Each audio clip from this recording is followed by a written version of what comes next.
Thank you so much, Leroy. Wonderful to have your words and music to set us in a good way to do this work together and inspire us. And wonderfully, we will hear again from Leroy and the spiritual warriors as we go on and do the rest of our session and keep us tuned into all the ways that we need to do this work. Part of it's in front of the computer, but part of it's how we show up. So thank you so much. And welcome, as Leroy said, to Understanding Risk BC 2020. This today is our kickoff event for a series of engaging, timely, and impactful online events we're going to do, and we started in August, and we're going to do all the way till the fall. I am coming to you from the unceded, occupied, ancestral, and traditional lands of the Kwantlen, Katzie, Semiahmoo, and Musqueam nations. And paying attention to the relationship we have with our Indigenous neighbors is essential to pursuing justice and reconciliation. And particularly as we gather today to think about reducing risk and building resilience, the lessons we can learn from our Indigenous neighbors are profound in terms of standing strong in the face of risk, very real risks. From this moment of COVID, from the historical moments of colonization, and then the geological moments of living in this southwestern British Columbia area that has experienced flood and earthquake and natural hazards that we are here today to build resiliency around. So my name is Susanna Lyons, and I'm the lead engagement person for Understanding Risk BC. And I have an emphasis on collaborative and interactive approaches, which is part of what makes URBC so fabulous. This is the third year that URBC has happened, and this is an amazing community because of our interdisciplinary lens and tackle challenging issues in a collaborative way, knowing that we cannot plan adequately in silos. And so we're bringing people together to try to plan across silos, try to plan across sectors, and truly build resilience. With gratitude, I want to acknowledge Natural Resources Canada and the Canadian Safety and Security Program as our primary sponsors, without which we would not be able to succeed here. And in addition, we are grateful to the Insurance Bureau of Canada, the British Columbia Office of Housing and Construction Standards, BGC, EERI, BCERA, and the engineers and geoscientists of British Columbia. Without you, we could not make this happen. So thank you. And also thank you to all of you for joining us. Welcome, everyone. Tamsin and I, for the first part of the next half an hour or so, are going to explore the steps along the way to disaster resilience in this region. They're incremental steps, and they build on all the work that this community has been doing over the years. Our focus is going to be very much building on our past symposia, looking at some of the steps that we've taken between then and now. But we really want to shift our focus in this conversation today toward the very specific steps that we need to look at to get where we want to go in the future. I came into the field of disaster resilience planning about 15 years ago as a research scientist with the Geological Survey of Canada. At that time, I was studying the geological architecture and evolution of Cascadia region in southwest British Columbia. And as I got closer to the coast and understanding the geological evolution of our active plate margin, I began to realize that our insights on Earth systems would have bearing on the work that others were doing in the field of sustainable land use planning.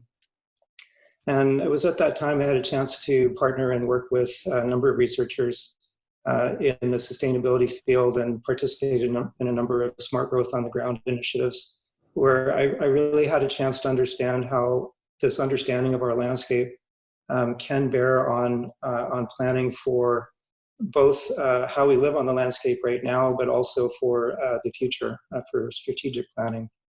And that was really a solid foundation for thinking about disaster resilience. On the one hand, Earth systems give us an opportunity to reflect back and understand how this landscape has changed over deep time and large, vast spaces. Sustainability gives us the tools and the capability to look forward, to plan for where we want to be and at some point in the distance, a desirable outcome. These are really essential skills, I think, that are needed for thinking about disaster resilience. But the job of disaster resilience planning is really a challenging one. It's balancing those opportunities for growth and development with the negative consequences that come along of living in an area like southwest British Columbia that is exposed to such a variety of natural hazards. So for the next few minutes, I wanted to just reflect back on what I call our collective memory of events that have impacted human settlement here on the West Coast over the last thousands of years. And I've just focused my part of this reflection on those big geological events that have impacted communities living here after the retreat of the glaciers. And that was a tremendously disruptive time for those living here. There were, as the glaciers retreated, there were a number of dam outburst floods that caused flooding in the Fraser lowland and later on along the sea to sky corridor and also around Vancouver Island. And these were significant events that disrupted many communities living along waterways and along the coast. We have quite a profound record of these events in the submarine geological record. That lower slide, you can see what these big turbidite currents look like when they enter the ocean, bringing huge amounts of debris that came from these dam outburst events. As the glacier retreated further up the sea to sky corridor, it exposed deep U-shaped valleys with volcanics perched at the top that were now unsupported by those glaciers. And the region started to experience massive debris flows and landslide events that blocked the valleys, caused damming, the formation of lakes, which then later broke and caused, again, catastrophic flood events for those communities living downstream. This slide gives us a view of a section through the upper couple meters of soil on the west coast of Vancouver Island, and it gives us quite a graphic record of big earthquake and tsunami events that have impacted our coast. This big one in about 4,500 years ago, Cascadia megathrust earthquake, left thick tsunami deposits that we see here. These events occurred many times. The most recent one of these large megathrust earthquakes in 1700 and the corresponding tsunami. And these events had profound impact on the indigenous communities. Yeah. So these are oral traditions preserved here on the coast, bear witness to these massive events. They also were the foundations for a new way of thinking about how to live on this dynamic landscape. The land ethic that was and the teachings shared to us from Indigenous elders and leaders speak about disaster resilience, speak about how to live on a landscape that is uncertain and complex. And I think it's these perspectives that we can learn from and bring forward into our work going forward. So collective memory, I think, is an important place for us to start. If we had a look at our recorded history of disasters in Canada over the last 100 years or so, plotted on this graph, you can see a number of events, mostly under $1 million in terms of damage, spanning from 1900 right up until present. But if we just kind of looked at some of the big events, heat wave in 1936 affected most of Canada, a large number of fatalities. The 1998 ice storm that I think many of us remember, $6.5 billion and significant social disruption to central and eastern Canada. The 2013 Calgary flood, again, not only the economic impact, but the disruption to communities in the surrounding region was extensive, as was the impacts of the wildfire in Fort McMurray. These were large events which really were shocks to the communities they impacted, but rippled throughout the regions to many parts of society. And we are in the midst of yet another that is even bigger than what we've experienced, and we're just learning about what recovery from something like a pandemic might look like.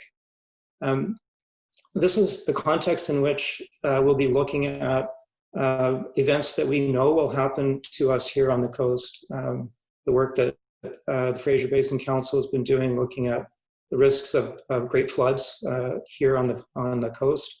And the work that many groups are doing here, and again in Western Canada, looking at the potential impacts of another megathrust earthquake or related earthquake hazards here on the West Coast. So these are big challenges, and looking out your window today, it can be overwhelming at times. And I want to thank the UC Natural Hazards Center for bringing forward the contributions of Joanna Macy and Chris Johnstone, who in their symposium introduced us to the idea of active hope, which is really a process. It's making a commitment to find and contribute our very best responses to a world that in which disaster risk and the promises of sustainability seem to be becoming increasingly elusive. So while it's overwhelming, there's a lot of opportunity for us to pause, take stock of where we are, and most importantly, think about where we want to be. And active hope is really that process of it's a three-stage process. It starts with understanding the situation and where we are in the process of these evolving disasters in Western British Columbia. It moves to then a very design-based process of identifying what we hope for and the actions that will lead toward a more desirable future. And in the context of our work here today, that's really thinking about what recovery for us might look like, envisioning what that recovery path might look like.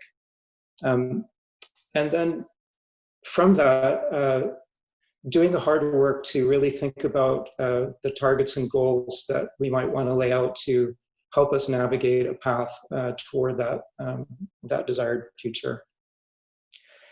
When I was sitting in on the symposium, the keynote that Chris Johnstone gave, I couldn't help but make the parallel between active hope and the work that many of us do in the world of integrated assessment. It really follows those same three stages of work. In the case of looking at disasters caused by natural hazard events, the first stage is understanding the risk. Those are really defined by baseline scenarios that describe anticipated impacts and consequences. Our stage two is building risk reduction scenarios that involve some mix of mitigation and adaptation that will change the outcome toward a more resilient region. The hard work and the work that we would like to focus our attention on in this symposium is really the work in between, and that is stage three. It's really thinking about our choices and consequences and the trade-offs between what we would like to achieve and what we are willing to invest in terms of mitigation and adaptation measures. And this process is an iterative design-based process where if the solutions we come up with don't meet our thresholds of either safety that are embedded in legislation or our preferences for bearing risk, risk tolerance, we go back and we redesign, we reimagine those scenarios to give us an outcome that is more sustainable. So that's the process that we will be engaging in, and a process that has to bind itself and integrate itself with the policy and planning process. And this is really the realm of risk governance. And I wanted to just quickly go through this slide that looks at the different types of risk. They're not all equal, and nor should our approach and management of those risks be the same either. There are risks that you might describe as simple. They have very clear cause-effect relationships, and we understand both how to model them, but we also understand how to govern them.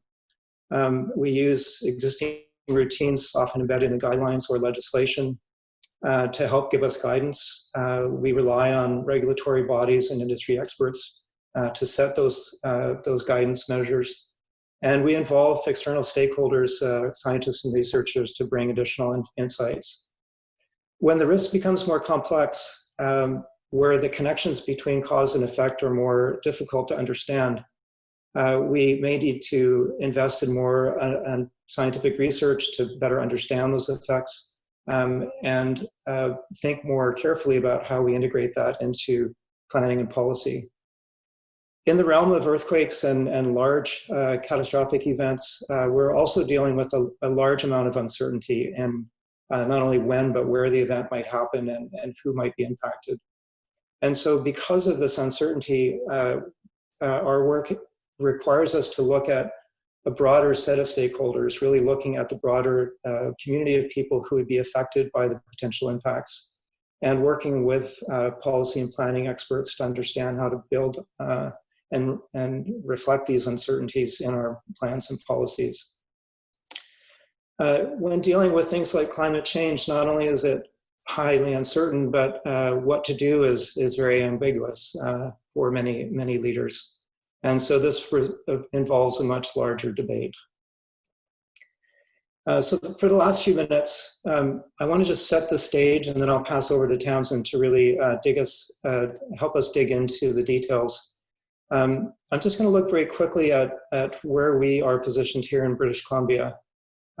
We here in BC, the province of British Columbia, and many municipalities are beginning to adopt the Sendai framework, which is a set of policy goals and targets and a framework of indicators to help us think about not only how we're doing, but also where we might want to go. And so we thought it would be good to kind of start with where are we now, this stage one. In British Columbia, looking at hazards of concern, the numbers of people or who's exposed to those hazards of concern, capacity thresholds, and our vulnerabilities. So I'll start with earthquake hazards. The map on the left is a map that shows the intensity of shaking that we expect from known earthquake sources here in Western Canada. And the intensity of the colors reflect increasing level of shaking and potential for damage. About over 75% of the population in BC are exposed to a level of shaking that could cause damage to buildings that are poorly constructed and not designed to meet those shaking intensities.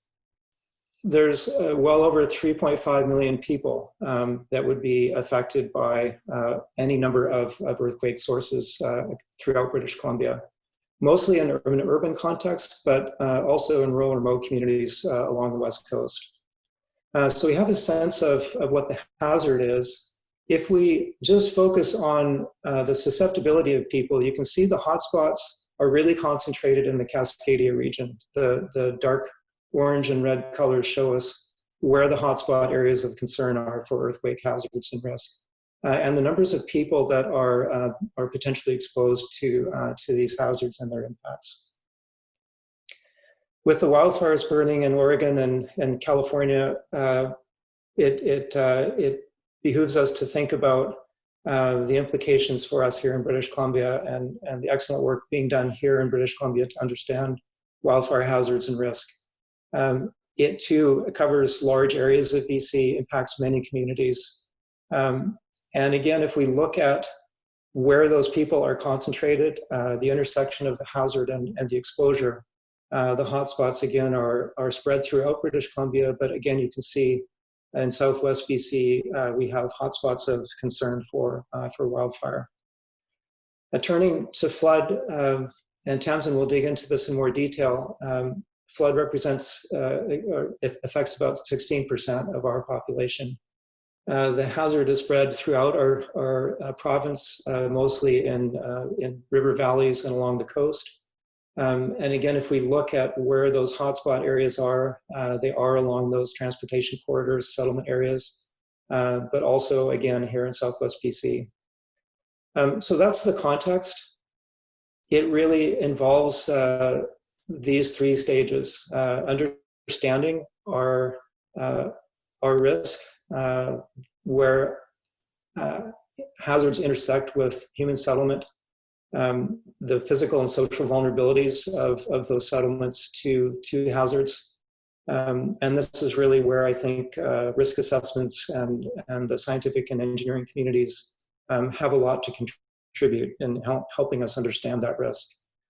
The outputs of that work lead to step 2 or stage 2, which is really a collective process that involves both researchers and practitioners co-designing and exploring risk reduction scenarios that make sense for this region and that are very specific in terms of actions. And as I mentioned earlier, this is an iterative process where the scenarios are built for the purpose of evaluating their effectiveness in reducing risk and building resilience. If those scenarios don't meet those targets and goals, we go back and redesign those scenarios so that they meet those targets and milestone objectives. And that is, I think, really the hard work that we need to do in the coming years to really build our capacity for thinking about and planning for a resilient future. And with that, I will hand over to Tamsin, who will explore these 3 steps through the lens of flood hazard and risk. Good everybody. My name is Tamsin. I am self-professed flood nerd and also founder and principal engineer with Ebbwater Consulting here in Vancouver. And my role today is really to follow on from what Murray was saying and do a bit deeper dive into one hazard in particular, my favorite one, flood. But also to really highlight where we've come from and how we've got here, some of the amazing innovations and progress we've made in the last few years related to risk assessment in the region. Also to highlight some of the sort of the obstacles that we face right now, some of the challenges that have really sort of paralyzed us from making that next step into those into that stage 3 that Murray was just talking about. And then finally, to leave us with a bit of hope, because I think as we sit here today with the smoke outside our windows, with the moths bashing against the doors, in the middle of a pandemic, we need a little bit of hope, I think, to encourage us to move forward. So just setting again the scene, the geologic scene, I think, and the many, many decades and millennia and geologic time that has, I'm getting a flash here, make sure that everyone's hearing me. And we have the geological time, so it's really created the province that we live in. There's a reason we live here. It's beautiful, it's stunning, and it's been created over time. And many of the things that we love about our province are the rivers that are really, they're the arteries of our province, and they've been carved over time. And in fact, where I sit today in Vancouver on the unceded traditional territories of the Musqueam, Tsleil-Waututh, and Squamish nations, I am cognizant that Vancouver and all of the areas around it exist because of the rivers, that the sediment of the mighty Fraser River has come down and created this beautiful valley, which is home to so many of us now. And it's the intersection of these hazards and these arteries that really creates our risk, and that's what we're going to explore quickly today. But I wanted to sort of step back quickly and talk about how we've also evolved over time in terms of how we manage for hazards and flood.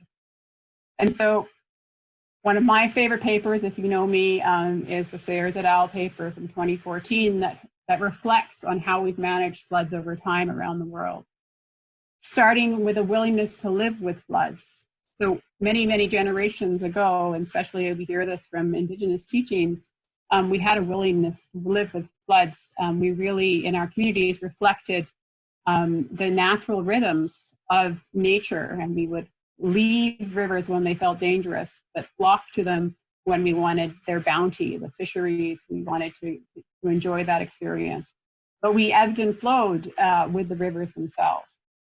But with time, we recognized that we had more people, and that we wanted to entrench our communities and create community along these rivers and along the floodplains that were adjacent to them, where we have such amazing bounty in terms of the fluvial lands that are so fertile soils. And so we established permanent communities next to the rivers, which then brought us to the point where we really challenged ourselves when those rivers grew every year or every 10 years and impacted our communities. And so especially as settlers to this land, we have had a desire to control and defend our communities that we have put on these floodplains. And so we've really adopted this approach, and we have these large-scale structural approaches across the province. Many thousands of kilometers of dikes are how we currently manage our flood risk. But this is a bit of a challenge, and I'm going to tell you a bit of a story about that in terms of where we are today. And so following on the story that Murray told you, let's think about the exposure and therefore the risk we face in terms of the profile in British Columbia with regards to flood. So if we look back 45 years ago to 1975, when many of these large structural projects were being put in place, when we sort of decided as a broader British Columbia, although I'm sure not everyone would agree, to put these structures in place, we kind of had a moment where we thought we had safety. And so we definitely decided to build in those floodplains. And so in 1975, we had about 680,000 people living on the floodplains of British Columbia. If you remember Murray's numbers, they're slightly different. We were using slightly different thresholds, but the story is very much the same. We had significant exposure to flood hazards 50 years ago, and that's a trend that we're going to continue to see. So if you look at the top half of your map, we'll flash forward 15 years, and we are continuing to grow our exposure, adding another 200,000 people over 15 years into the floodplain, predominantly in the south, but also in the resource communities to the north in the Okanagan. Flashing forward again, we continue to add people to our floodplain up into almost 1 million people in 2000. And here we sit approximately today in 2015 with 1.2 million people currently exposed to riverine hazard only. We're not talking about coastal hazards from tsunami or the chronic stress of sea level rise. This is just the riverine picture at a very, very high level. But I think it tells a really important story that we have a scenario right now, and in part because we have chosen the pathway of protection and defend that has made us feel safe. And therefore we've put a lot of people in the floodplains who are now at risk. And it's something that I think we should be cognizant of as we move forward, and ideally and change our pathway moving forward. And something that really struck me when I was looking at this data, admittedly over the weekend, is how many people we have added through the floodplains, how we've increased our risk profile in the province to flood just in the course of the last 50 years. We've really sort of changed the thresholds here in terms of who's at risk, with adding almost 500,000 people to these floodplains. And so if we continue on this trajectory, we really are going to get ourselves further and further into deeper and deeper mess. And so it's really an opportunity at this time, this type of information, to support us to start making better decisions going forward. Of course, in addition to the increased exposure that we're facing, we're also facing climate change. And we know that climate is impacting us. And if we just look at the picture of riverine flood, which is directly tied to precipitation, and we look at the projections coming out of UVic and Kickoff, we know that we're anticipating larger rain events and therefore larger flood events across vast portions of our province. And some of these intersect with those hotspot areas. And so we are definitely in a place where we're both increasing our hazards, as well as if we continue on the current trajectory, we're going to have increased exposure, and therefore our risk profile is just picking right up, and there's not much, at this point, we need to stop that increase in the risk profile, or else we're going to find ourselves in a very difficult scenario that we're going to be unable to get out of in future. So that's the sort of the dark tale, but there is, of course, I would say it's a lot of positives in the last 5 years. And so I really wanted to reflect back on the first Understanding Risk event that was held 4 or 5 years ago. And what I've seen over that period is an amazing evolution in the practice of risk assessment across the province. There's been a lot of amazing work that's been conducted by what is the really sort of core hub of people here, mix of academics, government scientists, as well as many in the private sector, who are really driving the practice forward. And so we're really beginning to understand our risk better. And some of the things that I think are truly innovative and interesting, you can hear about more throughout URBC, include things like the work that Fraser Basin Council has been doing, along with IBI Group, to really do some deep dives in terms of understanding flood damages. So developing amazing data sets and tools to understand individual buildings, where they are, what they look like, how they might be damaged in a flood event. So some really useful information that can be leveraged for projects all across the country has been developed right here in the Lower Mainland. We've also got amazing work being done by other partners and colleagues at BGC, who have really pushed the bar in terms of developing very efficient, consistent, large-scale risk assessments for both flood as well as for other geohazards. So they've done multi-hazard work to look at landslides and debris flows, for example, and also to put this in a format that's sort of readily accessible to their regional district partners, and can really help support some of those early conversations around where the risks are, where the priorities should be. And so there's some really neat work that's been done at a large scale. All of this has happened in the last 5 years or so. Possibly a little bias here, but I think my own team at Ebbwater has done some really innovative work to really try and better understand some of the sort of broader scales of risks, not just focus in on the catastrophic events, but to really try and understand the cumulative impacts of smaller events that with climate change we're likely to see more and more and more of. So trying to explore those and to present cumulative risk profiles and working with our client partners and to present these in sort of interesting ways, trying to present them spatially. I think there's some really interesting work there that can be leveraged by others to continue to grow these ideas and really try and flesh out the full picture of risk.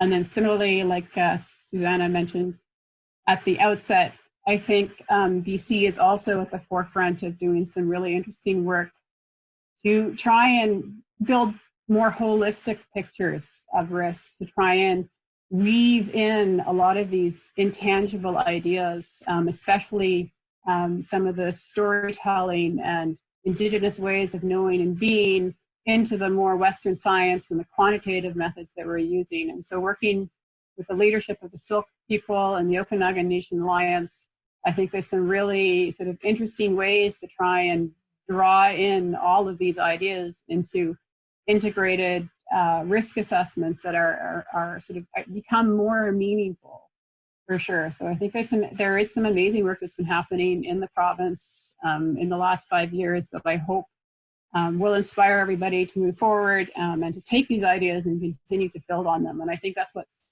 very neat about the UR group, is that we are by nature collaborative and wanting to learn from each other and to share with each other and to build off each other's work. So lots of really good things have been happening in the province, absolutely.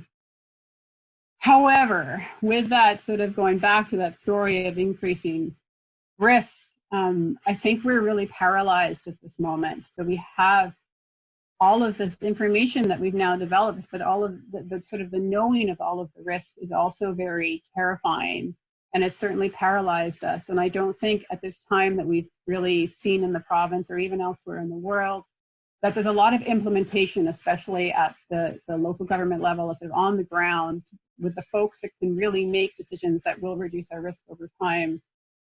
We haven't seen sort of the use of risk assessments and risk evaluations to inform decisions. And there's many reasons for that, that I think we need to sort of first understand and embrace before we can overcome these obstacles. It's partly because this is too scary. So when we start layering all of these risks on top of each other and we start putting out numbers like 1.2 million people affected, $70 billion in potential costs from a mega thrust earthquake, for example, these are terrifying numbers that our human brains do not have a lot of capacity to take in, understand, and then do something with. And as Murray was saying, it's also extremely uncertain. We have all of the uncertainty surrounding climate projections. We have a lot of uncertainty in terms of how humans respond behaviorally to these events. And that makes it very difficult to make decisions. We like certainty. We like to be in those simple risk scenarios, as Murray was framing earlier. Further, it's extremely complex, especially when we start to include all of those intangibles, all of the multiple events that we can, the multiple scenarios we want to look at. Quite frankly, it really does feel like it's too much. And I think a lot of us are very much in that place right now as we sort of feel quite, the oppressive world around us with the smoke and the pandemic and the everything. It does feel like too much. And that really paralyzes us in terms of actually making decisions. However, don't want to leave us completely feeling negative. Let's have a little bit of hope. I do believe, as humans, we are resilient. We can absolutely continue to evolve over time. We have the capacity, and I think we know we need to reduce our flood damages moving forward. And so I think there's an opportunity for us to actually have a bit of a paradigm shift here and change how we do things. I think we can recognize that the way we've done things in the past is not working for us, and maybe we're going to have to shift to do something different in future. Further, we need to use all of these risk assessments that we have in place to try and manage risks effectively, we have to recognize that we have limited resources. We're going to have to make some incredibly difficult decisions in terms of trade-offs moving forward. We need to use risk to help us target these better. And furthermore, I think we need to start thinking about coming up with solutions that are robust against all of those uncertainties and all that ambiguity that Maria was just speaking about. So we can take those baby steps. We can consider those high-level UN Sendai indicators at a high level, but we do need to be more practical. We do need to bring that down to local decisions in British Columbia. And we can start by prioritizing our risk reduction efforts to the places where we can have the biggest risk reduction potential, using some of those, the simple tools that, we've shown you today. And in a very simple one, I think we should start avoiding to increase our future exposure. We've added 500,000 people to our floodplains in the last 45 years. We need to stop that now. We can also use risk to evaluate mitigation measures as long as we do it holistically, and we do start considering all those dimensions of risk, all of that complexity. We look at multiple scenarios, we look at multiple options, and we also look at different timelines. And this is not a great graphic, and I encourage you to come talk to me about it later to try and explain how risk surfaces were used in the case of some work with the City of Vancouver to explore different options and how some of the things we've done in the past are very effective in the short term, but potentially not effective in the long term. We start incorporating all of those elements of risk. And the last thing I think was really important in terms of making decisions and using our risk assessment frameworks to make decisions around risk mitigation is the importance of considering all of those holistic measures of risk and not just focusing on the things that we're comfortable with, that we can regulate, the dollars, the cents, the engineering design specifications. We need to embrace the fact that risk is super complex and has so many elements that we need to incorporate into our decisions. And if we don't, we're going to make poor decisions in terms of making our communities more resilient and happier places to be. So as a final message, I want to close with the idea that yes, I think we are in a place where we have quite a lot of risk in the province. It's something that will impact us all today moving forward. But that is ultimately human caused. And I think I've sort of shown that over the course of this little short presentation. It's because we've made decisions where we've put a lot of people in harm's way. We've created climate change that is increasing our hazard. And so because it's human caused, as long as we have a bit of humility, with a bit of a dose of humility, I think if we start looking to different solutions, start working with the earth, listening to our First Nation stories, we can solve this as humans. We just need a bit of humility. That is where I'm going to leave it, with a bit of hope and humility. Thank you. So in 2017, when we had the first symposium in Vancouver, we asked participants, what does a resilient Georgia Basin look like to you, or what does it mean? And we had some great content and feedback that is captured in the video. If you've seen it, it's posted to our current website.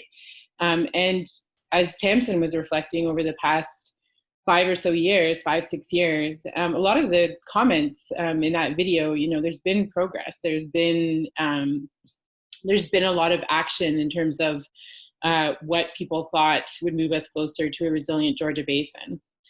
But zooming in, Murray and Tamsin, I think, were doing a great job of capturing the whole province. And just to zoom in a little bit on the Georgia Basin, the Salish Sea area, I think as people are alluding to, this is an area where we have about 2/3 of the provincial population and the accordant assets and accordant exposure. It's also an area experiencing fairly rapid growth and development, as James from Metro will attest to. I always like to say it's as hazardous as it is beautiful. And so we face, 3 different types of seismic hazard: riverine flooding on the Fraser, as well as other rivers, but the major Fraser River, coastal flood and sea level rise, intense precipitation, extreme heat, etc. So lots of exposure, lots of hazards to contend with. But we also have quite a strong tradition of urban planning that's kind of recognized globally. And I would also say quite a rich background in terms of sustainability and resilience planning as well. from the Greenest City Action Plan to one of North America's first climate change adaptation plans, to the work that Tamsin was referring to with regards to coastal flood risk assessment in Vancouver, the earthquake strategy, the resilient city strategy. So there's no shortage of good planning efforts. And these images, I think we also have quite a strong creative class here. And these images are from previous design competitions. The left one is the buildings in the West End, so it was a seismic resilience design competition, and the one on the right is similarly, but just in relation to flood. And so I think we have no shortage of talent and ideas in terms of risk reduction and resilience building. And the whole theme of collaboration and innovation is how do we take that talent and those ideas and just continue to implement them, in a more concerted way or potentially more efficient way. In terms of the URBC story, essentially, it's been a story of collaboration since the very beginning. Murray was the originator of the 2017 symposium, where we used PCP, public safety funding, to get the first symposium off the ground, the same funding allocation that is now being used to put on the National Roundtable this year in October, I believe. So we held that first symposium in Vancouver, and the following year this is the wrong acronym, I apologize, it should be the BCCA, the BC Construction Association, and EMBC is where the seed funding came from. And that was in direct response to what we heard in 2017, which was, to focus more on the building, development, construction, and finance sectors in terms of the outreach and engagement. And so we focused on natural hazard risk in the built environment in Victoria in 2018. And then we find ourselves here today due to the seed funding coming from NRCan and the Canadian Safety and Security Program, and effectively launching today, which is really exciting. But it being collaborative in nature from the beginning and really focused on translating knowledge to action. I think, as Murray and Tamsin are alluding to, how do we translate these advances in hazard and risk modeling into more risk reduction and resilience building actions on the ground? The thing about collaboration is that it's difficult. It takes more time, and Susanna, as an engagement specialist, can attest. It's definitely tricky, but it's so important in this day and age. And I think both Murray's and Tamsin's presentations also allude to this need to collaborate. And we hear about it all the time. And the innovation piece for me has been a critical theme as well. As we face this era of non-stationarity and rapid change, innovation happens in a space where we aren't afraid to be wrong, or where we aren't afraid to learn from mistakes that we make. We really try and create a space of dialogue through URBC, and I think that is in the spirit of fostering innovation, recognizing a diversity of voices, different types of knowledge. It's hard to have a lot of expert knowledge in this day and age where change is so rapid, and the work we need to do is quite is quite big, the work that we need to do to address these risks and build resilience. So the UR effort is really about creating this community conversation and focusing on dialogue. Reflecting going into 2020 on the actionable strategies that were developed in 2017 and 2018 was actually really heartening. Because so much progress has been made, despite the lack of any consistent kind of risk governance mechanism or body or anything cementing it, just through collaborative efforts like the DR Pathways project that you'll hear a bit about throughout the symposium, just through and efforts like the Fraser Basin Council that are really trying to bring together partners across the science policy action interface. Quite a few things have moved. So it was really a positive reflection. I won't go into these because it will eat up our time here, but these slides will be available so you can see some of these previous actionable strategies that were developed in the past symposiums and kind of where some progress has been made. And what do we hope to achieve together this year and going forward, I think is really much the same, continuing to foster this collaboration across the science policy action interface. Again, I won't read too many of the details here, but I think it gets to both what Murray and Tamsin are talking in terms of, how do we take the best available hazard mapping, and risk modeling, translate that into policy and action to build resilience here in the Georgia Basin. That's the project. And so ahead of us, we have, I think, after today, something like 17 more sessions. And they tend to follow a similar pattern as previous symposiums, except that, of course, we find ourselves all in this online format. So the initiative and focus sessions this year especially are really focused on local, regional, provincial efforts in the risk reduction resilience building space. So they're ongoing initiatives that people are bringing forward to this group, where you really have a chance to dig in and offer your input and engage with the initiatives themselves. The dialogue sessions are kind of our version of a keynote panel, but as I said, we focus on dialogue. So they're hopefully exciting conversations on the topical, kind of the recurring themes that we see in this space, and are really informed by input from partners in terms of, the hot topics that people want to dig into some more. And yeah, just overall, please contribute actively to this community conversation and be a part of the solution, as what our tagline was in 2017. And to bring us back to our thoughts about this work, we have songs from our musical guests, the Spiritual Warriors. Good to be performing for you all.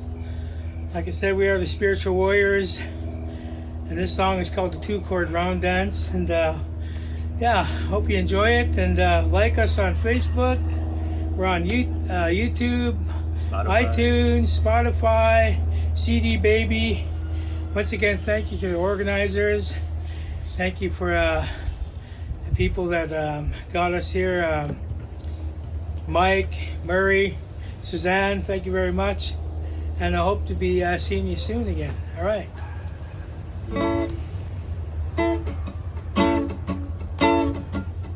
Hey, I know, hey, I know, hey, I know, I know, hey, I know, hey, I know, hey, I know, I know, hey, yo, hey, yo, hey, yo, I know, hey, yo, hey, yo, hey, yo, I know, Shimawee, Lam Khalti, Lam Khalti, Shimawee,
Thank you very much. So thanks again, everyone. I'm here to present on flood hazard risk and risk reduction in the Lower Mainland and some work that we're facilitating to develop a regional flood strategy. A little bit about the region. We've heard lots about this region this morning, so I won't want to dwell on that. But so we're looking at the area essentially from Hope to the Salish Sea, from the US border to Squamish. That includes 31 First Nations communities, 2 regional districts, 20 6 municipalities and a whole host of other jurisdictions. Extremely rich ecologically, of note salmon, sturgeon, the Pacific flyway. Incredibly rich agriculturally in terms of those fertile floodplain soils, and also a gateway to the Pacific from BC and from Canada, and lots of people, lots of critical infrastructure. And with all that, this region also brings flood hazards. In fact, as Tamsin noted, it's Fraser flooding that shaped much of the valley and the estuary and the lands on which we reside. These images here are from the 1894 Fraser River flood in Chilliwack. That's the flood of written record. This map here is a simplified map showing what a recurrence of that 1894 flood, approximately a 500-year flood or a 0.2% annual exceedance probability, what the extent of that flooding would look like if none of the dikes held back floodwaters. This map here is a similar map, but looking more at coastal flooding. Again, about a 500-year flood on the coast. And so very significant, regionally significant flood hazards that we're concerned with through this flood strategy. More recently, some two-dimensional hydraulic modeling has been developed so we can get a better understanding in terms of the flow and the patterns of floodwaters, both in the river channel itself, but also in the floodplain. And this particular model simulation shows that 1894 Fraser flow, peak flow of 17,000 cubic meters per second. And it does illustrate where some of the dikes might be overtopped. But it underestimates the extent of flooding because dikes can fail prior to overtopping. But certainly a flood of this magnitude would overtop a number of the lower diking systems. This map here is an equivalent, a simulation of a 500-year Fraser flow with impacts of climate change. So a higher peak flow coming down through the canyon and then facing a meter of sea level rise on the coast. So this is a projection out to year 2100. So we've got some regionally significant flood hazards and they are expected to grow with climate change. So shifting quickly to risks, it's many urbanized areas across the region, really intensive agriculture as well, and rich ecology. And so I'm not going to go into these in the Ignite talk, but these are a number of the different flood risk factors, the things of value, the things of importance to us that might be impacted by flood-related consequences. Impacts to buildings, people, infrastructure, the environment, particularly when it comes to mobilizing contaminants and hazardous materials in floodwaters. We talk about clear water flood events, but on the Fraser it will be anything but. Impacts to agriculture, social and cultural impacts, and I did want to acknowledge in particular the real potential significant impacts to First Nations communities. Many of the reserve and treaty lands are along the river's edge or the coast, and we really want to do well and do better than we have in recent history in terms of flood risk reduction with and for First Nations communities, and also extending that across the region in terms of traditional use sites, archaeological sites, important cultural sites, not just on reserve and treaty lands by any stretch.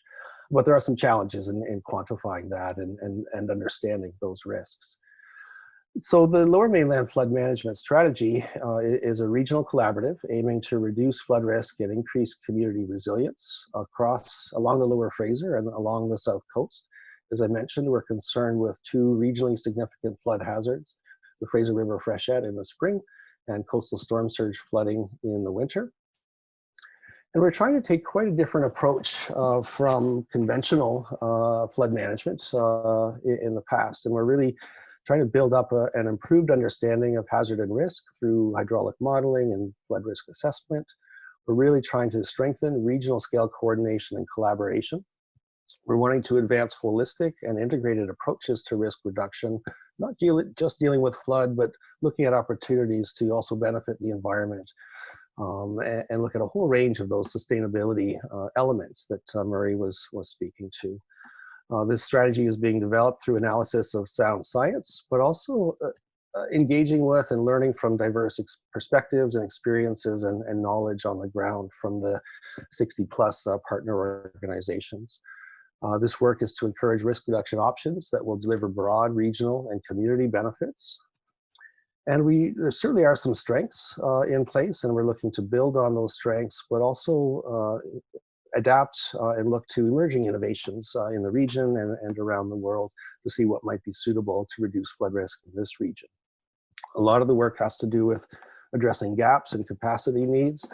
Those 30 plus First Nations communities and nearly 30 non-Indigenous communities have highly variable capacity in terms of staffing and finances and data. So we're really trying to add some value through this regional scale work.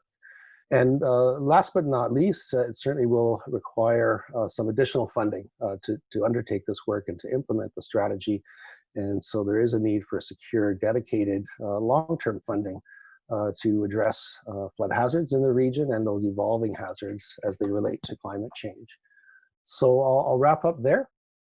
Thanks everybody for joining the session today.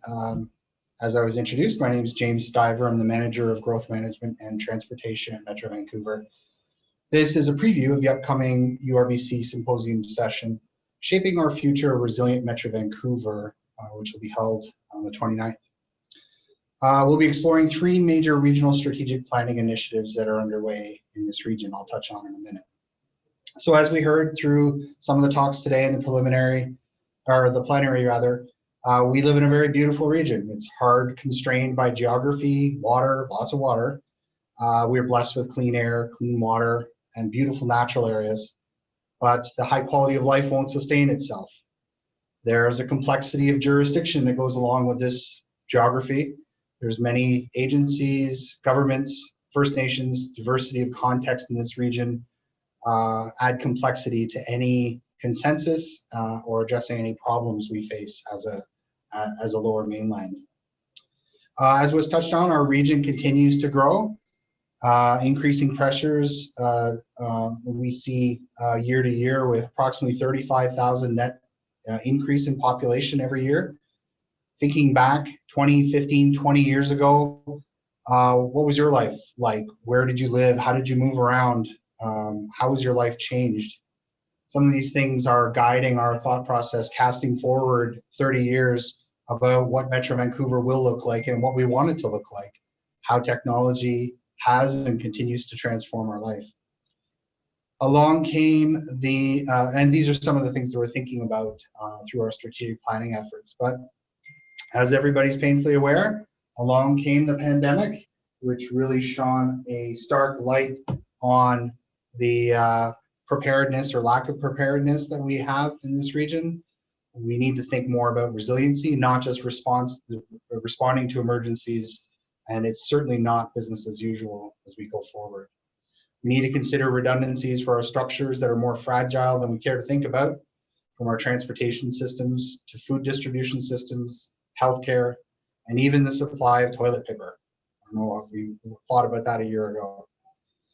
We can't keep going forward assuming that the way the world has been will set meaningful and reliable projections for the future.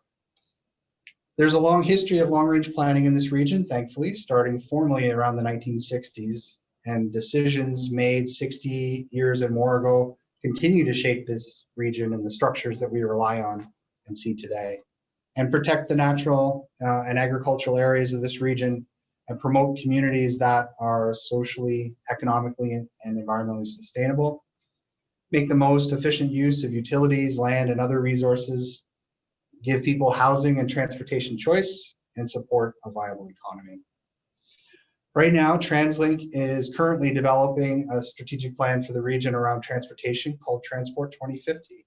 It's a strategy aimed at to guide transportation policies and investments over the next 30 years, aimed at addressing the challenges of affordability, climate change, congestion, economy inequality, and emerging technologies.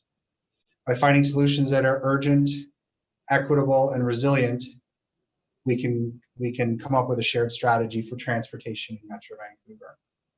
This will provide the blueprint for projects, policies, and programs, as well as growth planning going forward to shape this region. Metro Vancouver is working on a plan called Climate 2050 right now, which is also a long-range regional strategic strategy. Our climate predictions to date suggest that we're going to be seeing longer, hotter, drier summers, as we've seen, warmer, wetter winters, more extreme weather events, decreased snowpack, sea level rise, and this can impact and will impact significantly how we heat and cool our buildings and provide new opportunities around that for new technologies, but also weigh heavily on water restrictions, local air quality, as we can see out the window today, and other challenges that come with that. So Climate 2050 is meant to be a 30-year climate change strategy that will focus on 10 different areas that contribute greenhouse gases, but also will be severely impacted by these changes that we're going to see and require thought on adaptation. Metro Vancouver has set aggressive carbon neutral targets to align with the IPCC 1.5 degree report from 2018 to make this a carbon neutral region by 2050 and to reduce the greenhouse gases produced in this region by 45% by 2030 relative to the 2010 emissions. So alignment between these plans is key. The issues are more complex than ever. The relevance and urgency of the issues on people's quality of life cannot be understated, and more significant by the year. Aside from the theme areas that are being explored, climate, mitigation and adaptation, equity, resilience are the cross-cutting themes that require much more conversation with many parties all having different agendas and priorities to bring to the table.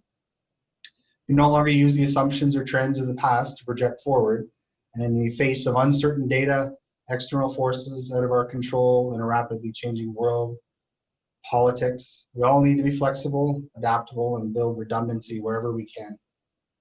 While we have access to more and more information and data every year, we recognize that budgets are shrinking and the consequences of change are significant. And unfortunately, politics weighs heavily on things that should be science-based solutions. So with that, I invite you to join me on September 29th. TransLink representatives, Metro Vancouver representatives will be walking through the 3 separate strategic plans and exercises, and we'll explore the relationship and long-term challenges facing this region through the lenses of these 3 plans. And we look forward to sharing our thoughts, but also having a conversation around how we can navigate these things together. This presentation builds on the previous one by James Stiver and his colleagues at Metro Vancouver. The session will be in early October, October 13th, and it's entitled Black Swans over Vancouver. Jackie Yip and myself are convening. We are really trying to host a conversation around how we can more effectively use risk models to inform disaster resilience planning. And more specifically, we're trying to bring together a variety of insights to understand the recovery process following disasters that we can expect to happen in this region. This is a very large collaborative effort. It's a project funded by the Canadian Safety and Security Program called Pathways. We're really focusing on this challenge of functional recovery.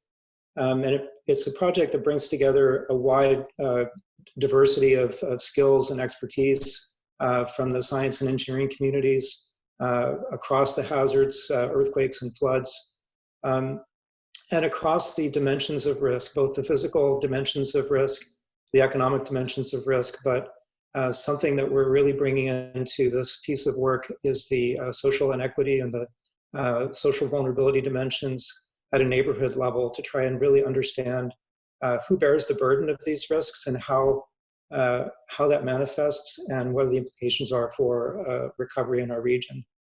And to do that, we have reached out to a wide range of researchers.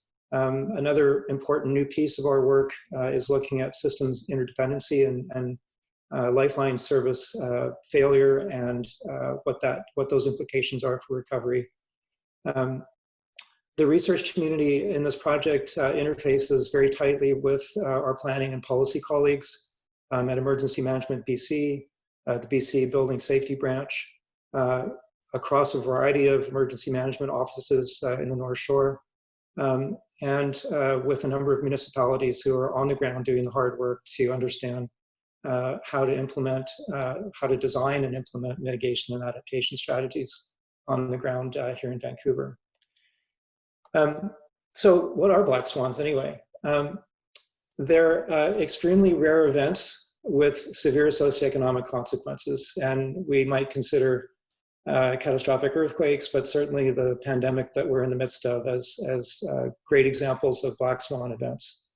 They're not easily predicted in terms of exactly when they might occur or where, what areas they might impact, but they're widely considered to be obvious in hindsight. The other thing that's really unique about these events, because of their high consequence, the physical impacts cover large areas and typically are severe impacts that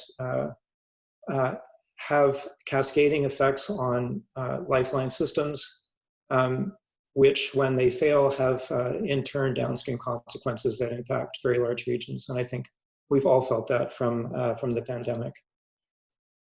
The disaster hotspots for these black swan events, as noted by other speakers, reveal underlying socioeconomic inequities, and we are learning over and over and over again that it's the most vulnerable that bear the greatest burden of risks in these events. I won't cover this material again, but just zooming into our area, we're started with this area because it is the locus of extreme seismic risk in our region. We're focusing on Greater Vancouver and the Fraser Valley in this particular project, but the capital region and parts of Vancouver would share a very similar story. To the best of our ability, we're taking a multi-hazard risk approach. Fraser Basin Council is part of this project and bringing their knowledge and expertise on flood risk to the table with their partners to think about how the recovery component might play out in the context of a great flood here in the Fraser lowland. So this is really the question that we want to consider. We know that these events are going to happen, possibly very likely in our lifetimes. We know from the work that James and his colleagues are doing at Metro Vancouver that there's a lot of thinking, creative thinking going into imagining our future landscape and how we want to live on it. So this question really is, I think, a relevant one at this juncture. What kind of recovery pathway do we envision for this region? The challenge for us is that while on the one hand, residents, businesses, and communities are increasingly receptive to this idea of disaster resilience, we know, and we're learning day by day through this pandemic, that people are unlikely to invest in risk reduction measures without a really clear value proposition. And while that impasse is amongst us, the risk trends continue to outpace capabilities to manage the future consequences. So while on the one hand it can seem overwhelming, we also know that there are tremendous opportunities through land use, creative land use planning, and emergency planning to find solutions that do result in a more desirable outcome. So this exploration is really looking at the role of risk modeling to that end. So it's the same three steps I covered earlier on. We start with baseline scenarios, we develop what if planning scenarios, and then we engage with our partners to look at what a disaster resilience strategy might look like, and more importantly, how it fits into existing planning and policy development mechanisms. The first part of our work is building up the knowledge of human settlement in this region over time and into the future, looking at it through the dimensions of population growth, demographics, building characteristics. And then we integrate that with risk modeling to look at what we could expect for a given earthquake hazard and what the consequences of those hazards are in terms of specific indicators. These are the Sendai indicators that track impacts on buildings, on people, on our economy, on social displacement and business interruption. And this is where the system interdependency piece becomes so critical. So our session will focus on three hotspot areas. It is overwhelming to look at the whole region, but we felt by zeroing in on three hotspots, each a breakout session of its own, we'll do a bit of a guided tour through the risk profile for each of these sessions. And for the session, we will review what we know about earthquake and flood risks in these areas. We'll really get a sense of, from your perspective, what is your level of concern in terms of impacts and consequences and who's impacted. And we really want to hear from you about what specific interventions you think might be effective. And we are going to take on this challenge of trying to think about targets. So we are blending a look at physical impacts and there's impacts on people. We're bringing in risk models that look both at the physical impacts and the strain on social fabrics. And the outcome of our work, we hope, will look something like this, where we can identify priority risks and the actions that we can take to move us forward. And so with that, please come join us on October 13th. Bring your ideas and expertise to help us engage in this question. Thank you very much. Good afternoon. My name is Sahar Safaie, founder and principal consultant at Sage on Earth Consulting.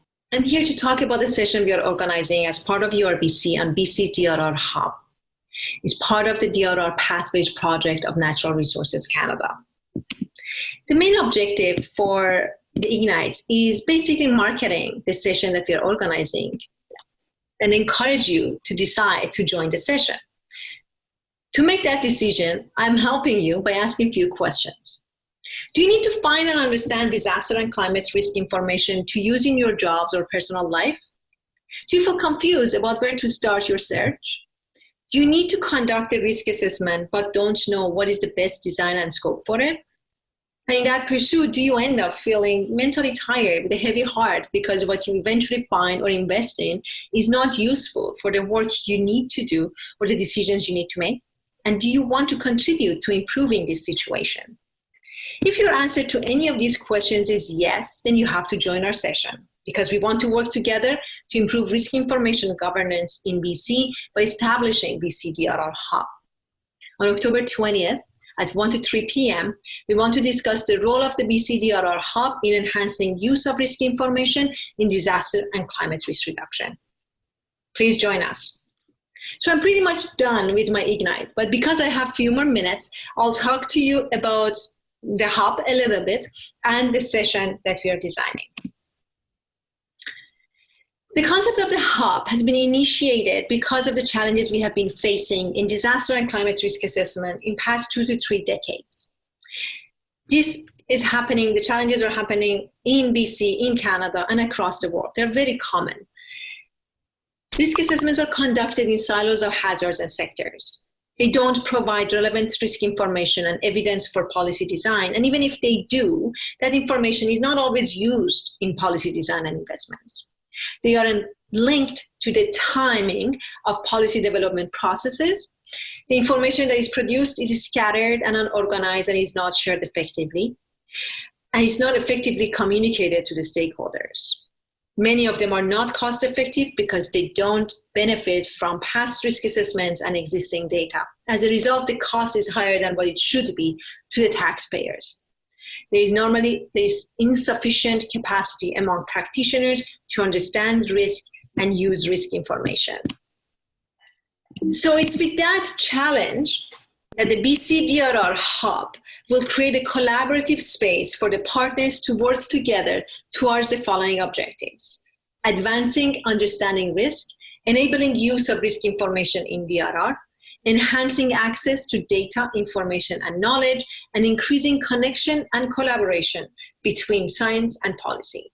I do have a clarifier here, and that's the fact that BC DRR Hub is not a new data platform, but it will work with risk data providers and platform hosts to enhance risk data management in BC. About the session, you're going to hear a brief introduction to the conceptual design of BC DRR Hub.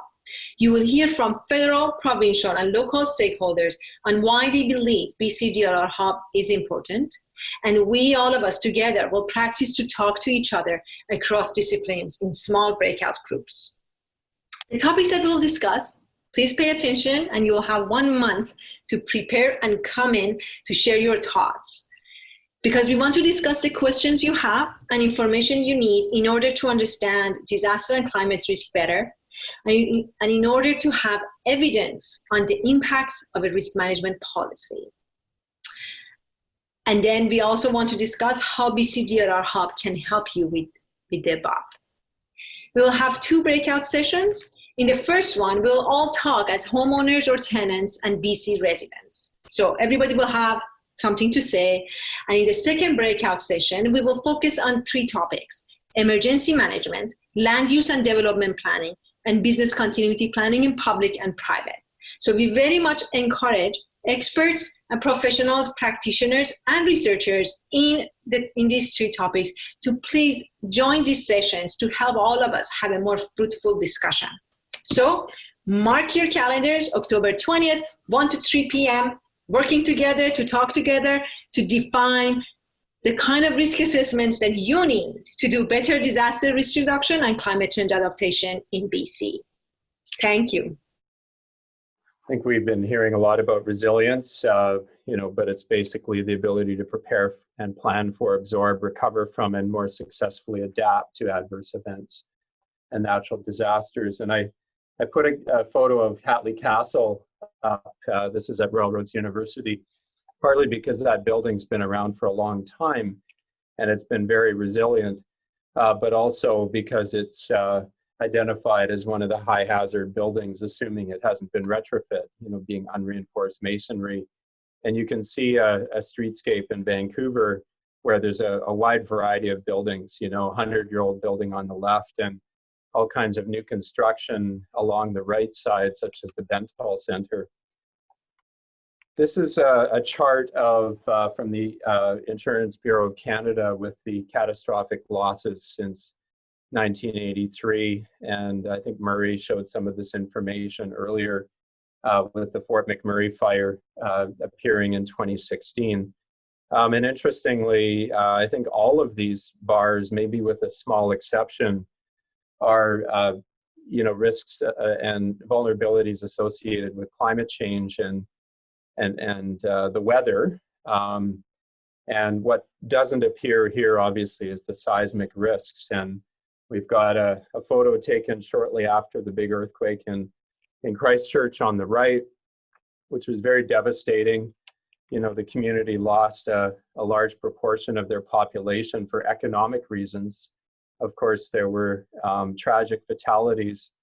But a decade later, what are we looking at in that community in terms of recovery and the strips of risk around seismic hazard in British Columbia, with Southwest being the highest. It may be a surprise that to those listening in that currently really only 3 cities have done detailed seismic vulnerability assessments in BC. This particular map shows the capital region. It includes a little bit of Victoria, Saanich, Esquimalt, View Royal, Langford, Colwood, and maybe a bit of the Highlands. We have 13 municipalities in the capital region. And obviously the dark red being the highest risk areas. So this was done well over a decade, and we still do not see full embracing of the real estate industry in terms of valuing these risks as it relates to property sales. But I think we have some early signs of that starting to happen. City of Victoria being one of 3 cities in BC who have completed a study on seismic vulnerability. You can see the 2 columns there, what percentage of Victoria's building stock would be experience extensive or complete damage as a result of one of 3 types of earthquakes that we have in Victoria, in 2 different magnitudes. And, it's a large proportion of our building stock. So one of the biggest challenges and that we'd like to explore tomorrow is the roles of 5 levels of government. And I think if any of you have worked with governments in the past, they'll be very clear about, where their area of jurisdiction is. And there's a lot of this going on. That's not my issue. This is not in my lane in terms of jurisdiction. The province being, you can see the legislature there on the top left, being kind of the primary constitutional, the Constitution of Canada allocating responsibility to the province through our legislation. But there's strong fiscal strength with the federal government. You know, our first governments, you can see the Niska government house on the top middle, you know, have been considering these issues for centuries.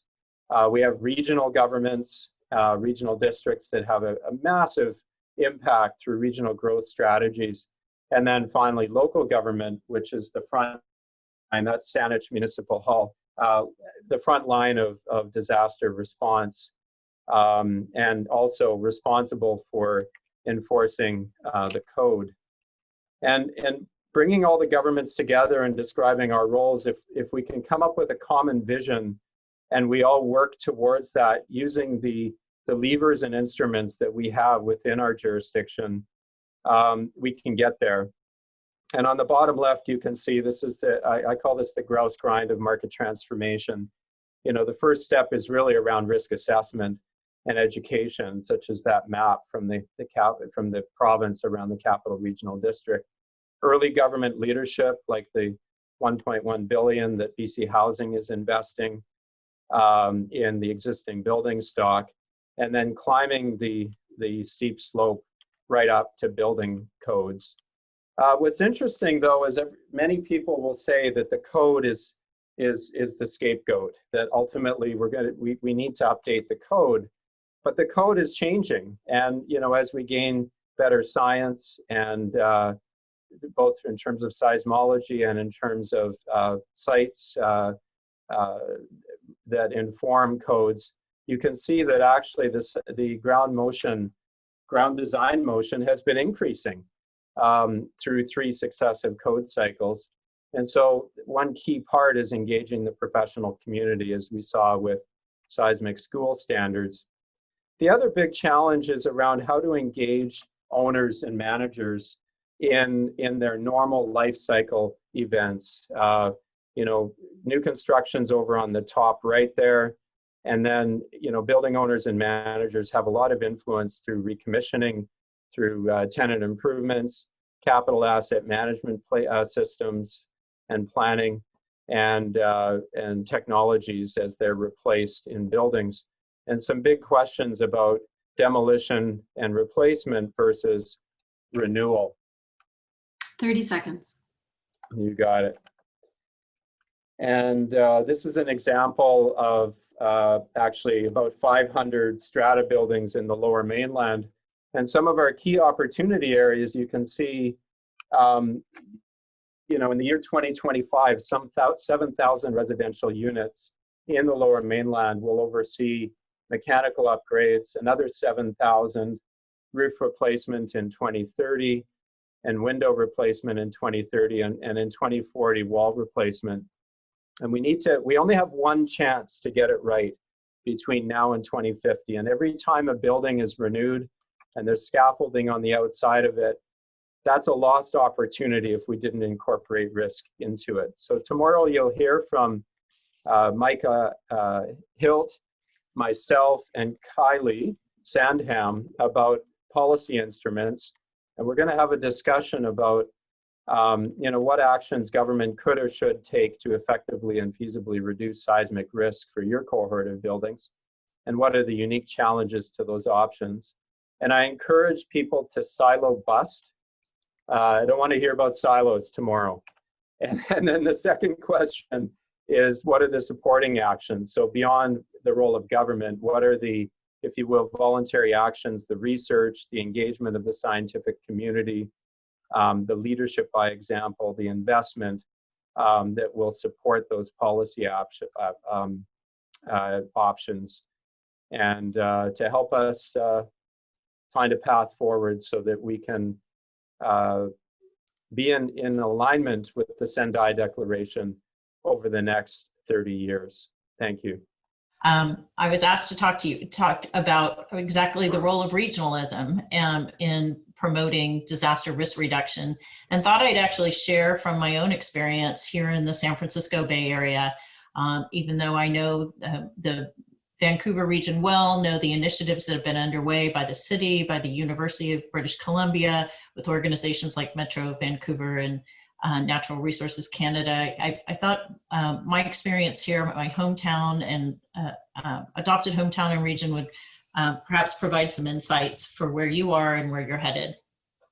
So I actually, my story begins in 1988 when I moved to the Bay Area and was really interested in the fact that in California, there really was this institutional framework of support for earthquake hazards reduction that was in place. We had really stringent building codes for new construction. We had regulations that were really innovative, such as the Aquas Priolo Fault Zoning Act, which requires geologic investigations or setbacks from active faults as part of new construction. We had a state seismic safety commission that had been in place since the 1971 San Fernando earthquake. That helped promote the development of policy at the state level. And then we also had something called the Bay Area Regional Earthquake Preparedness Project that was also working with businesses and government entities around the Bay Area to really bring everybody together and work on preparedness.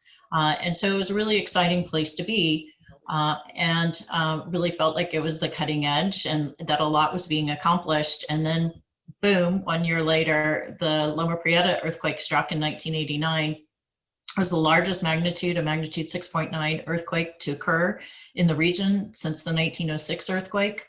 And in less than a minute, it brought down buildings, freeways, the Bay Bridge, and was responsible for 63 deaths and nearly 4,000 injuries. So it was a humbling time, really spotlighted the large-scale vulnerabilities that the region could face from a future, more centrally located earthquake. And it also helped to instigate and galvanize another decade, multi-decades worth of work in emergency preparedness, hazard mitigation, response and recovery planning by many institutions, individuals, and businesses. Tom Brocher and others at the USGS actually sat down to try to put pen to paper and add up all the investments that were made over the past 30 years from 1989 and came up with a number of about $80 billion of investments across the region that have been put in place for critical infrastructure upgrades, our regional water systems in particular, our roadways, our freeways as well, and a number of retrofits of seismically vulnerable commercial and public buildings, as well as just some back of the envelope estimates around residential upgrades without good data. Another sort of cycle of energy kind of came around the 2006. We had the 100th anniversary of the 1906 earthquake was occurring. And this, actually, there's several things that kind of came together at the same time. Another thing was really the occurrence of Hurricane Katrina. And then Mayor Gavin Newsom, who's now our state governor, watched what happened in New Orleans and asked his staff, you know, could this happen here in San Francisco? We're a city of neighborhoods like New Orleans. You know, we have some of the same social and economic vulnerabilities. You know, are we really prepared? This set off another wave of city recovery and resilience initiatives. And the city's capital planning program emphasized seismic resilience upgrades of city-owned buildings and infrastructures, and has done so now for almost 20 years. But it was EERI's Northern California chapter that was formed specifically to help organize and provide the local education and training component around this big national conference on earthquake engineering that was going to be held in the city for the 100th anniversary. And it really garnered a lot of media and political attention, but also caught the attention of a lot of local organizations. And one I want to just point out in particular is one called SPUR, which is a good government and policy think tank that actually formed after the 1906 earthquake, but really had been focused on land use policy, housing issues, transportation issues in San Francisco.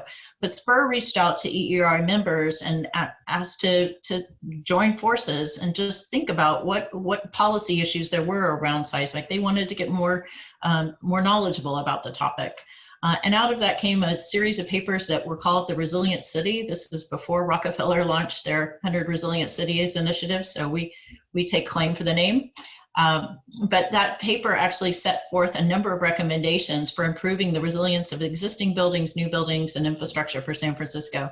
Mayor Newsom and his then city administrator, who then became the next San Francisco mayor, Ed Lee, embraced the SPUR report and supported a reinvigoration of funding and support for the hiring of an earthquake czar, implementation of a 30-year earthquake safety implementation program for privately owned buildings in the city, establishment of a lifeline council to bring together all the major utility operators to work on response, recovery, and resilience planning, and a whole other new round of building and infrastructure resilience activities, both in the city, but also that help stimulate other regional resilience actions as well. So with all of that great news, then in the past 5 years, the USGS led another scenario development effort called Haywired. And this was for a magnitude 7 on the Hayward Fault over in the East Bay of the San Francisco Bay Area. And it too has revealed that even with all those investments, we still face losses in the tens of billions, hundreds of thousands of damaged homes, lifeline outages that could last weeks to months, and the risk of widespread conflagrations, as well as just an economic challenge that will affect the whole region. So it certainly shows that there's still a lot more work to do, but it also really brings me to the point of what's the role of a region. And the first point I think is really around what I would say is that recognizing that resilience is a collective action problem.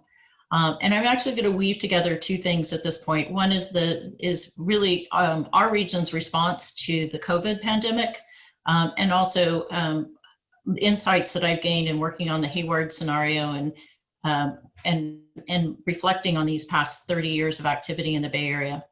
Like Vancouver, the San Francisco Bay Area is made up of a vast number of communities. Every resident belongs to more than one. There are 101 municipalities, countless neighborhoods in the 9 counties, which is home to 7.7 million people. So working together is really a challenge. And often regions are really institutionally weak.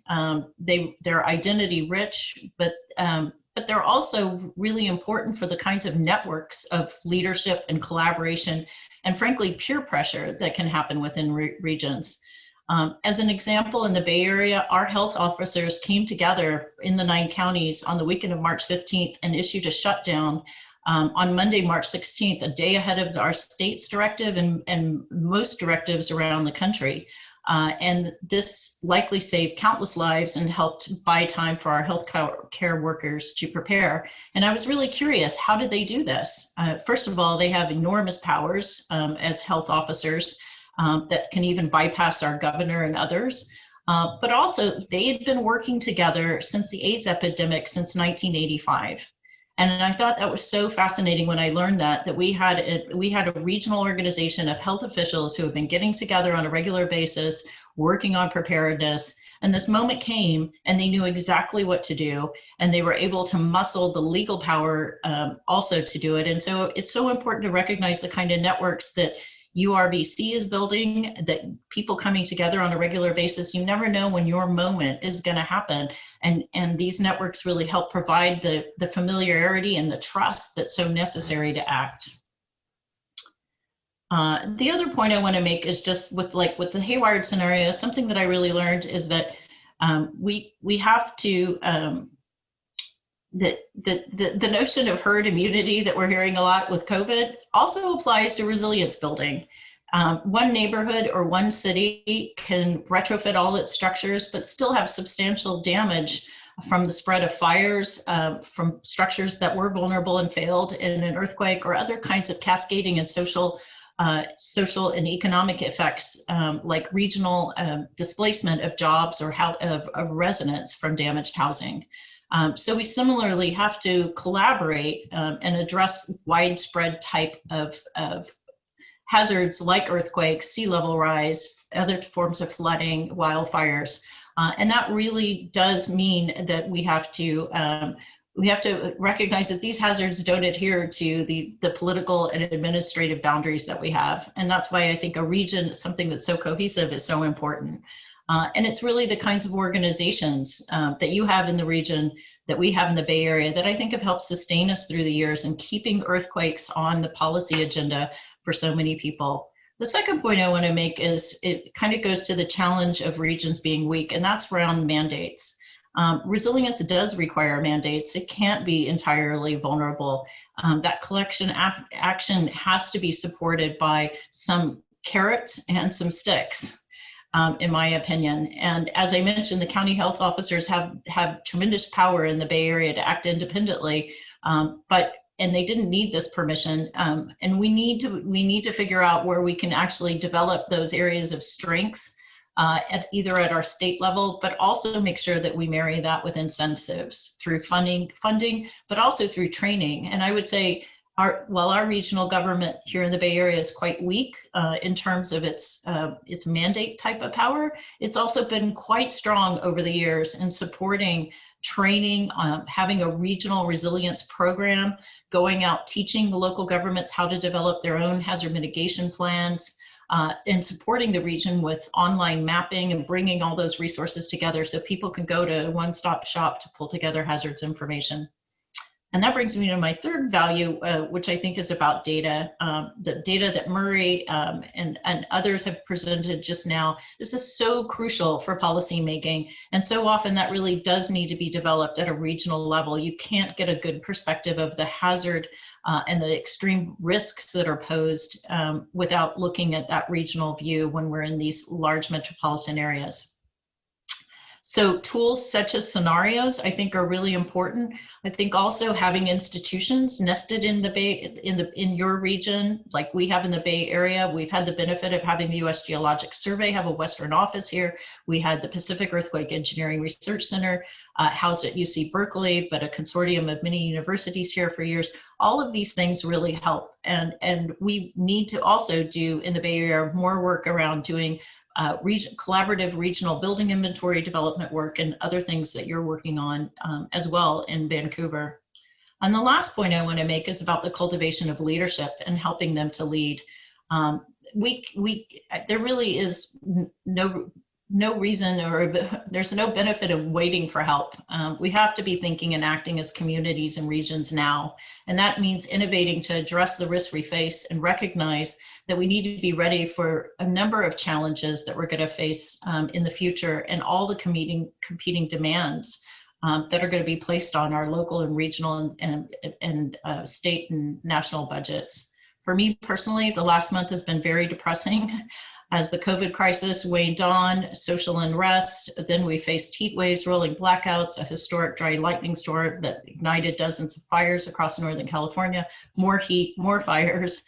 And the darkest day really came last Wednesday when we didn't see the sun, only an orange glow for the entire day. One former colleague of mine from the Environmental Protection Agency wrote, "This is the harbinger of things to come," I'm afraid, on his Facebook post.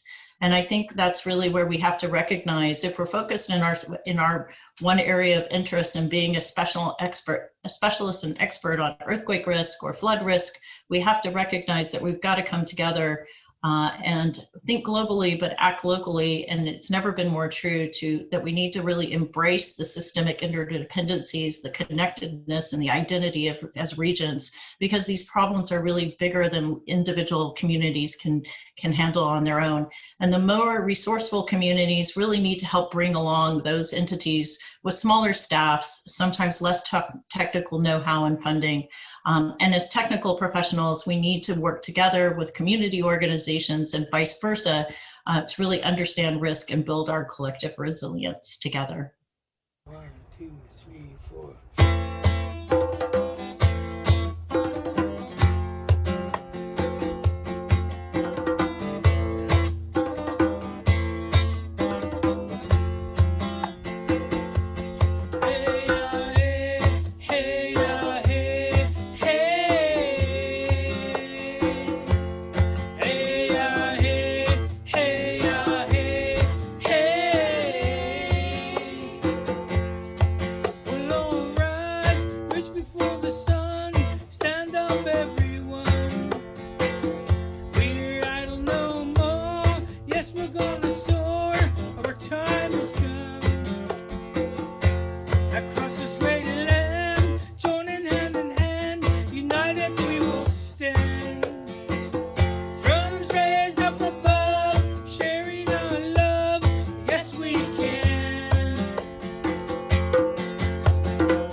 the sun. Stand up, everyone.